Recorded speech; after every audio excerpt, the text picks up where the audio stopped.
ವಿಧಾನಸಭೆಯಲ್ಲಿ ರಾಜಣ್ಣ ರಾಜೀನಾಮೆ ವಿಚಾರ ಪ್ರತಿಧ್ವನಿಸ್ತಾ ಇದೆ. ನಿನ್ನೆಯೇ ಸಚಿವ ರಾಜಣ್ಣ ರಾಜೀನಾಮೆ ಕೊಟ್ಟಾಗಿದೆ. ಈ ಬಗ್ಗೆ ಸದನಕ್ಕೆ ವಿಚಾರ ತಿಳಿಸಿಯೇ ಇಲ್ಲ. ನಿನ್ನೆ ರಾಜೀನಾಮೆ ಕೊಟ್ಟ ಬಗ್ಗೆ ಯಾಕೆ ಮಾತಾಡ್ತಾ ಇಲ್ಲ? ವಿಧಾನಸಭೆಯಲ್ಲಿ ಆರ್ ಅಶೋಕ್ ಪ್ರಶ್ನೆ ಮಾಡಿದ್ದಾರೆ. ಸಿಎಂ ಬಂದು ಈ ವಿಚಾರದ ಬಗ್ಗೆ ಮಾತಾಡ್ತಾರೆ ಅಂತ ಹೇಳಿ ಸ್ಪೀಕರ್ ಮಾತನಾಡಿದ್ದಾರೆ. ಸಿಎಂ ಬಂದಾಗ ಅಧಿವೇಶನ ನಡೆಸೋಕ್ಕಾಗತ್ತಾ ಅಂತ ಹೇಳಿ ಪ್ರಶ್ನೆ ಮಾಡಿದ್ದಾರೆ ಆರ್ ಅಶೋಕ್.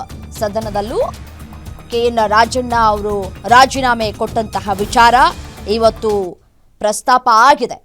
ಗದ್ದಲಕ್ಕೂ ಕೂಡ ಕಾರಣ ಆಗುತ್ತೆ.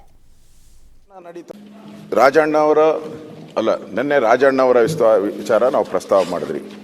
ಗೌರವಾನ್ವಿತ ನಮ್ಮ ಎಚ್.ಕೆ. ಪಾಟೀಲ್ರವರು ಭಾಳ ಅವರು ಕಾನೂನು ತಜ್ಞರು ಭಾಳ ನೀಟಾಗಿ ಹೇಳಿದ್ರು. ಆ ಥರದ್ದು ಏನೂ ಇಲ್ಲ, ಆ ಥರದ್ದು ಏನು ಸಮಸ್ಯೆನೇ ಇಲ್ಲ.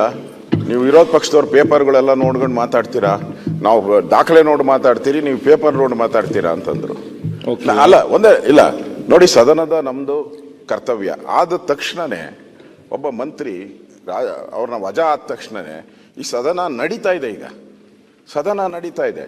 ಸದನ ನಡಿಬೇಕಾದ್ರೆ ಸರ್ಕಾರದ ಕರ್ತವ್ಯ, ಮುಖ್ಯಮಂತ್ರಿಗಳ ಕರ್ತವ್ಯ ಅದನ್ನು ಇಮಿಡಿಯೇಟ್ ಆಗಿ, ಯಾಕಂದ್ರೆ ಸದನ ನಡೀಲಿಲ್ಲ ಅಂದ್ರೆ ನಾವು ಕೇಳ್ತಾ ಇಲ್ಲ.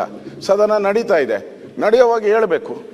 ಹೇಳೇ ಇಲ್ಲಲ್ಲ, ಅಲ್ಲ ಬಂದಾಗಲ್ಲ ಹಂಗಾಗಲ್ಲ ಸರ್. ಹಂಗ ನೋಡಿ, ಮುಖ್ಯಮಂತ್ರಿ ಬಂದಾಗ ಅಧಿವೇಶನ ನಡೆಸಕ್ಕಾಗುತ್ತಾ? ನೋಡಿ ಹಂಗ ನೋಡಿ, ಇಲ್ಲ ಇದು ಬಹಳ ಇಂಪಾರ್ಟೆಂಟ್.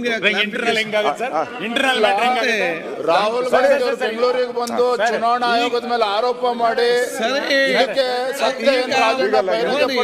ಅದರ ನಂತರ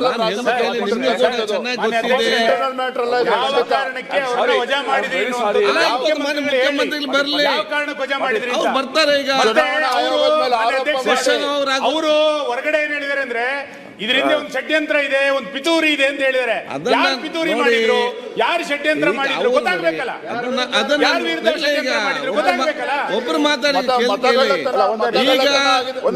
ಅಧ್ಯಕ್ಷ ಒಂದೇ ನಿಮಿಷ ನಾವೇನ್ ಜಾಸ್ತಿ ಸಮಯನ ಕೇಳಲ್ಲ. ಮುಖ್ಯಮಂತ್ರಿಗಳ ಕರ್ತವ್ಯ ಅದು. ಅಲ್ಲ ಯಾವಾಗ ಇವತ್ತು ಕ್ವಶನ್ ಅವರಿಗೆ ಬರ್ತಾರೆ ಅವರು. ನೋಡಿ ನೆನ್ನೆ ಆಗಿರೋದು ಘಟನೆ, ನೆನ್ನೆನೇ ಹೇಳ್ಬೇಕಾಗಿತ್ತು. ನೆನ್ನೆ ಆಗಿರೋದು ಅವರು ಈಗಾಗಲೇ ನನ್ನ ಮೇಲೆ ಷಡ್ಯಂತ್ರ ಆಗಿದೆ, ನಮ್ಮ ಪಾರ್ಟಿಯವರೇ ಮಾಡಿದ್ದಾರೆ ಅಂತ ಅವ್ರು ರಾಜೀನಾಮೆ ಕೊಟ್ಟಿದ್ದಾರೆ. ಅವರು ರಾಜೀನಾಮೆ